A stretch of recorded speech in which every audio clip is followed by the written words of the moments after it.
নমস্কার, আপনারা দেখছেন HR নিউজ 24, সত্যের লক্ষ্যে মানুষের। প্রায় 500 বছর আগে অদ্বৈত আচার্যের হাত ধরে প্রথম শুরু হয় শান্তিপুরের রাসযাত্রা। আজও একই নিয়ম নিষ্ঠার সঙ্গে পালিত হচ্ছে রাস। দাপর যুগে বৃন্দাবনে তখন প্রতিদিন রাসলীলা হচ্ছে, যেখানে শ্রীকৃষ্ণ ব্যতীত কোনো পুরুষের প্রবেশ নিষেধ ছিল। তখন মহাদেবের মনে প্রশ্ন জাগল, রাসলীলা কিভাবে হয়, সেখানে কেন পুরুষের প্রবেশ নিষিদ্ধ?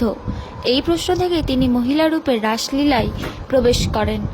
সেই দিন অন্তত জামিন শ্রীকৃষ্ণ বুঝতে পারেন রাসলীলার মধ্যে কোনো পুরুষ প্রবেশ করেছে। তিনি কাউকে কিছুই না বলে রাসলীলা থেকে হঠাৎ বেরিয়ে যান। তখন যোগমায়া অর্থাৎ দুর্গা বুঝতে পারে রাসলীলার ভেতর কোনো পুরুষ প্রবেশ করেছেন এবং তিনি জানতে পারেন মহাদেব নিজেকে নারী রূপে রাসলীলায় এসেছেন। তখন তিনি মহাদেবকে রাসলীলা ছেড়ে বেরিয়ে যাওয়ার জন্য অনুরোধ করেন। তখন মহাদেব বলেন, দাপরে আমার রাসলীলা দেখার সৌভাগ্য না হলেও আমি অন্য যুগে রাসলীলা দেখব এবং প্রসার ঘটাবো। কথিত আছে শান্তিপুরের অদ্বৈত আচার্যকে মহাদেব এবং বিষ্ণুর অবতার বলা হতো। প্রায় 550 বছর আগে তিনি প্রথম নারায়ণ পুজো করে রাসের শুভ আরম্ভ করেন। প্রথমে মূলত বিভিন্ন গোস্বামী এবং বিগ্রহ বাড়িতেই শান্তিপুরের রাসযাত্রা চলত। এরপর হঠাৎ গোস্বামী বাড়ি থেকে রাধারমণ জিউ অর্থাৎ শ্রীকৃষ্ণের বিগ্রহ চুরি হয়ে যায়। এরপর অদ্বৈত আচার্যের পৌত্র মথুরেশ গোস্বামী বাংলাদেশের যশোর থেকে পুনরায় সেই মূর্তি উদ্ধার করে নিয়ে আসে। গোস্বামী বাড়ির পরবর্তী বংশধারা আলোচনা করে সিদ্ধান্ত নেন, যেহেতু শ্রীকৃষ্ণ একাই মন্দিরে আছেন, তাকে যুগল রূপে পুজো করতে হবে। এরপরই রাধারানীকে স্থাপন করার উদ্দেশ্যে বৈষ্ণবদের মতামত নিয়ে একটি ভালো দিন দেখে রাধারানীর বিগ্রহ স্থাপন করা হয়। আর সেই দিন থেকেই শুরু হয়ে আসছে শান্তিপুরের রাসযাত্রা। আর ঠিক যখন রাধারানীর মূর্তি স্থাপন করা হয়, তখন অন্যান্য বিগ্রহ বাড়ির সকলেই বলেন, যেহেতু রাধা কৃষ্ণের মিলন ঘটেছে, সে কারণে একটি অনুষ্ঠানের প্রয়োজন। সেই কারণে শান্তিপুরে 3 দিন উৎসব পালন করা হয়। আজও শান্তিপুরে সেই একই নিয়ম মেনে রাসযাত্রা হয়ে আসছে। এই রাসযাত্রা এখন শুধুমাত্র গোস্বামী বাড়ি বা বিগ্রহ বাড়িতে থেমে নেই। ছোট বড় অনেক বারোয়ারি তারা বিভিন্ন মণ্ডপ সাজিয়ে রাসযাত্রা করছেন। এবারও বিভিন্ন বারোয়ারি তাদের সেরা উপহার তুলে দিতে চাইছেন দর্শনার্থীদের মধ্যে।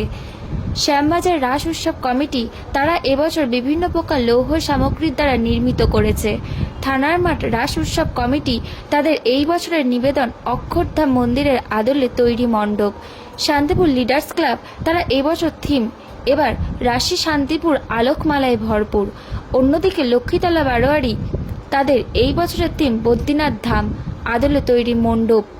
পঞ্চাননতলা যুব সংঘ তাদের এই বছরের নিবেদন ময়ূর মহল। রাধাকৃষ্ণ কলোনি ক্লাব তারা এইবার তাদের থিম রেখেছে যন্ত্রই জীবন। এর পাশাপাশি একাধিক উল্লেখযোগ্য বারোয়ারি রয়েছে যারা বিভিন্ন মন্দিরের আদলে মণ্ডপ তৈরি করেছে এবং আলোকসজ্জায় ফুটিয়ে তুলেছে গোটা শান্তিপুরকে। আগামীকাল শুক্রবার থেকে শুরু হচ্ছে শান্তিপুরের রাসযাত্রা। রবিবার ভাঙারাসের মধ্যে দিয়ে শেষ হবে এই রাসযাত্রা। আগামীকাল থেকে কিন্তু রাসের শান্তিপুরের ঐতিহ্যবাহী বড় গোস্বামী বাড়ি, বাট এবছর কতটা প্রস্তুতি এবং যারা দর্শনার্থী কত মানুষের ঢল নামতে পারে?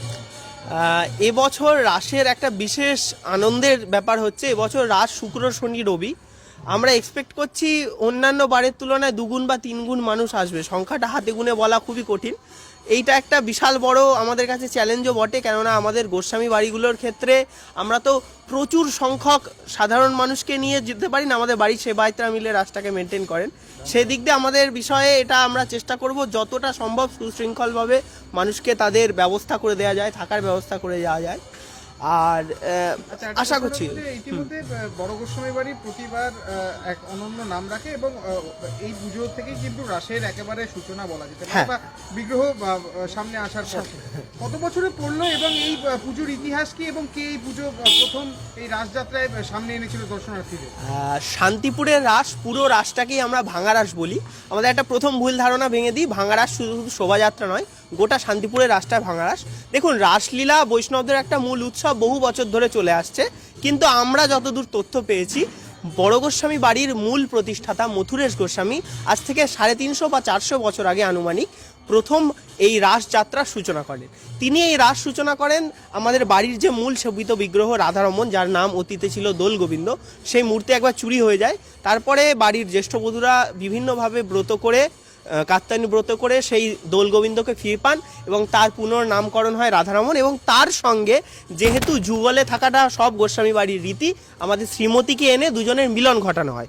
আমরা মনে করি এটা রাধারমণ এবং শ্রীমতীর লৌকিক বিবাহ, এবং সেই বিবাহের তৃতীয় দিন সারা নগরবাসীকে দেখানো হয় যে আমাদের বাড়ির নতুন বধূরূপে শ্রীমতী এসছেন। সেই থেকে শান্তিপুরের ভাঙা রাসের সূচনা এবং সেই থেকে শোভাযাত্রার সূচনা। এইভাবে বড় গোস্বামী বাড়ি থেকে শুরু করে বিভিন্ন গোস্বামী বাড়ি তাদের অনুসারী হয়ে শান্তিপুরের রাসযাত্রা শুরু করে। যেটা হচ্ছে নহবত সানাই বাজে এবং তারপরে এই সূচনা আর কি বলা যেতে পারে প্রথম থেকেই শুরু হয়। তার মানে যেহেতু বলা হচ্ছে যে বিবাহ দেওয়া হয়, সে কারণেই কি সানাই? হ্যাঁ, আসলে এটা তো আমরা অন্তত লৌকিক বিবাহ মনে করি, মানে বাস্তবে সেই যুগে না হলেও এই যুগে আমরা কলিতে চেষ্টা করেছি একটা লৌকিক বিবাহ দেওয়ার।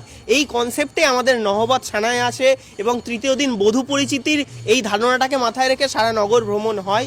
কুঞ্জভঙ্গের কি নিয়ম রয়েছে? এবং এই যে কুঞ্জভঙ্গের মাধ্যমে দেখা যায় যে বহু গোস্বামী বাড়ির যারা সুসন্তান রয়েছেন, যারা পুরনো দিনের যারা বয়স্করা রয়েছেন, বা শান্তিপুরবাসীর যারা সব থেকে বড় কথা যারা ব্রাহ্মণ দীক্ষিত, তারা বিগ্রহ নিয়ে নাচানাচি করেন, সেটাও কিন্তু দেখা যায়। সেটা কুঞ্জভঙ্গটা ইউনিক একটা অনুষ্ঠান, যেটা বোধহয় আমার মনে হয় সারা বিশ্বে কোথাও হয় না এইরকম ভাবে। আমাদের কুঞ্জভঙ্গের মূল কনসেপ্টটা হচ্ছে 3 দিন তো রাসমঞ্চে ঠাকুর থাকলেন, তারপর ঠাকুর ফিরবেন তার মূল মন্দিরে। এই মূল মন্দিরে তাকে একটু আনন্দ দিয়ে নাচিয়ে নাচিয়ে ঘরে ফেরানো, এই কনসেপ্টটা থেকে কুঞ্জের ভঙ্গ ভেঙে যাচ্ছে, রাসকুঞ্জ ভেঙে গিয়ে তাকে নাচিয়ে নেওয়া হচ্ছে। স্বভাবত ওই রাধারমণ বা অন্যান্য বিগ্রহকে গোস্বামী বাড়ির পবিত্র যারা বংশধর তারা ছাড়া কেউ ছোঁয়াটা কিছুটা আমরা মনে করি যে তার একটা গুরুত্বপূর্ণতা রয়েছে, বাড়ির একটা ইতিহাস রয়েছে, তাই ওই দিনটাকে গুরুত্ব দিয়ে বিশেষভাবে আমরা এবছরও সেটা করছি, চলছে। শ্রী চৈতন্যদেবের সাথে এটাই সম্পর্ক। অদ্বৈত হচ্ছে শ্রী চৈতন্যদেবের অন্যতম মন্ত্র শিক্ষা, এই মন্ত্র বলবো না, এক ধরনের স্পিরিচুয়াল আধ্যাত্মিক গুরু এবং পঞ্চতত্ত্বের একজন। অদ্বৈতকে চৈতন্য মানে নিজের পিতৃসম মানতেন এবং আমরা তারই বংশধর। বড় গোস্বামী বাড়ির থেকে শান্তিপুরের সব গোস্বামী বাড়ি তারই বংশধর, সেই হিসেবে তো একটা সম্পর্ক রয়েছে। আমার নাম অদ্রিব গোস্বামী, বড় গোস্বামী বাড়ির আমি 13তম বংশধর অদ্বৈত আচার্য।